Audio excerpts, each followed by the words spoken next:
Sam was turning 18, about the time he began wanting his family to understand what it meant to be a light worker, to work with light, and to know the effects of enlightenment. He didn't have much hope. He didn't think that this would happen. His mom and pop were both pretty much old-time Christians, yet he kept focusing on it because he believed that the law of attraction would bring him what he thought about. You know, Sam had been brought up in what some people would call Middle America. It was the middle of everything. The country, politics, religion, schools, employment. Sam had been taught to fear God, work hard, and obey his parents and teachers. But it didn't make him happy.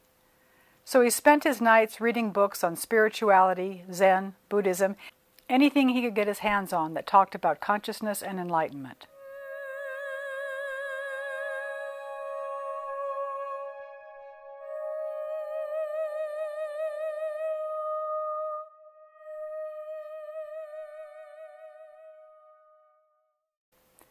Finally, he told his folks that he wouldn't be going to church with them anymore. This was Sam's first really rebellious step, and it put a rift between him and his parents. Sam didn't care. He was on his way to becoming a light worker. They didn't understand, nor did they want to. In fact, Sam's parents were afraid that he had gone to the devil. So Sam had wanted his parents to believe in him, think that he was doing the right thing, and all they really did was tell him that they didn't understand him at all.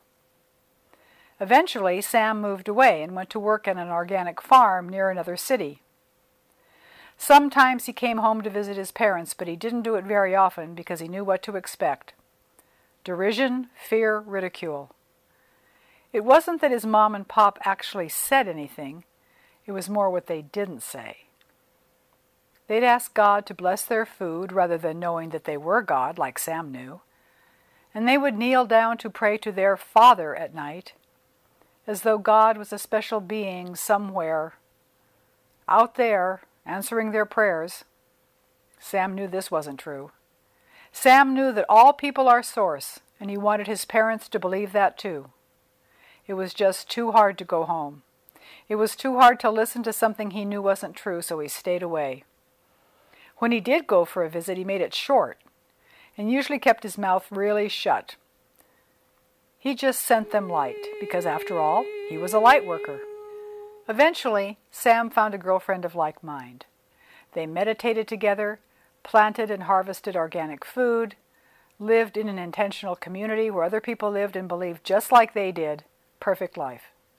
Jenny, Sam's girlfriend, had the same problem with her parents, so they had plenty in common. So much, in fact, that they eventually got married and decided they wouldn't raise any children they might have in a religion at all, but let them make up their own minds about how they wanted to believe. Every time they talked about their parents, they would send them light, which made them feel a little bit better about the things they were saying about their parents and the disappointment they felt in not being accepted. Meanwhile, back at home, Sam's mom and pop continued to pray for his soul, asked God to keep him safe and out of hell, and to bring him back into the fold when God saw fit. They felt strongly that Sam had diverged from the path of righteousness, and when God was ready, he might even send an angel to save Sam. Every night they knelt down together and prayed this prayer. So the years passed, and Sam and Jenny raised a family, sold organic food, and lived with folks that accepted them and they accepted those folks. They talked from time to time about how their families didn't get it and were stuck in the old-time religion. Sometimes they sent them light, and when their humanness got the better of them, they sort of hung their heads in sorrow because they knew their parents would never be enlightened in this life. They couldn't be. They were just too misguided and misled. One day, Sam and Jenny got a phone call from back home. There had been an auto collision and his parents had been killed instantly. They felt no pain, in fact, hadn't even seen it coming. Sam was devastated by guilt as much as by grief, and Jenny held him in his sorrow. They went back home for the funeral and to settle up the estate, but Sam had a hard time going into the old family home. It held too many memories that he didn't want to think about, and those memories made him feel like a bad son. The old tapes were still playing, no matter how much light he shined on them. Sam sold the house and put those days behind him. He and Jenny saw their 3 children mature and grew into old age. Over the years, they made a few trips to India and sat with gurus and meditated. They felt that their lives were being spent in the perfect light and spiritual way, and they always talked about being of service. Every now and then they might talk about Sam's parents, like during the time when Jenny's parents eventually passed too, but they didn't bring it up much because they knew that the pain it caused would make them focus on something they didn't want, so they didn't talk about it much.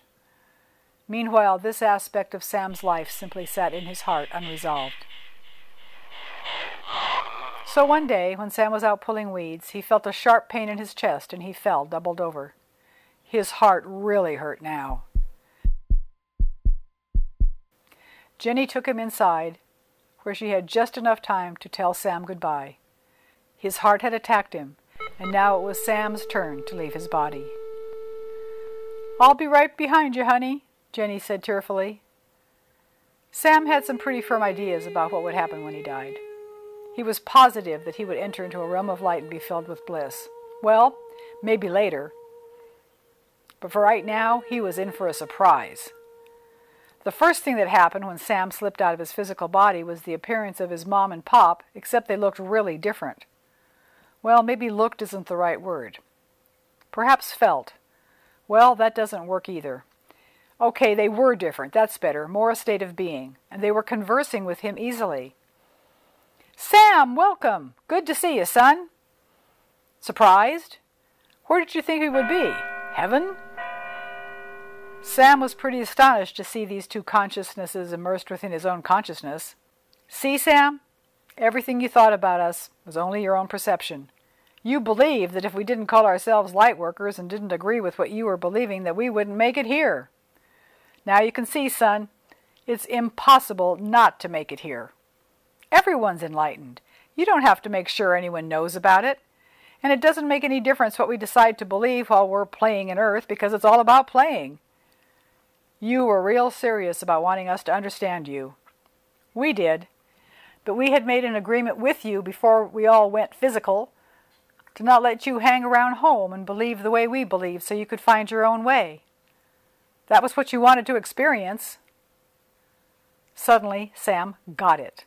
His parents were really one with him. All of this stuff about no separation, if Earth folks only knew. "Wow," he said, "this is even better than I thought. And now that I'm being here, I remember what you're saying. You did a really good job of pushing me into another experience. I had lots of lives believing like you did, that it was time for something new. What an adventure! Hey, good job all around." So Sam and his folks merged in consciousness just for fun. They let themselves play in the realm of all possibilities because, after all, that's what gods do. Play, that is. And to the best of my knowing, they're still playing there. Well, unless they decided to come back to 4D and mess around some more. Oh, and Jenny? Yep. She joined them almost right away. But you already knew that, didn't you?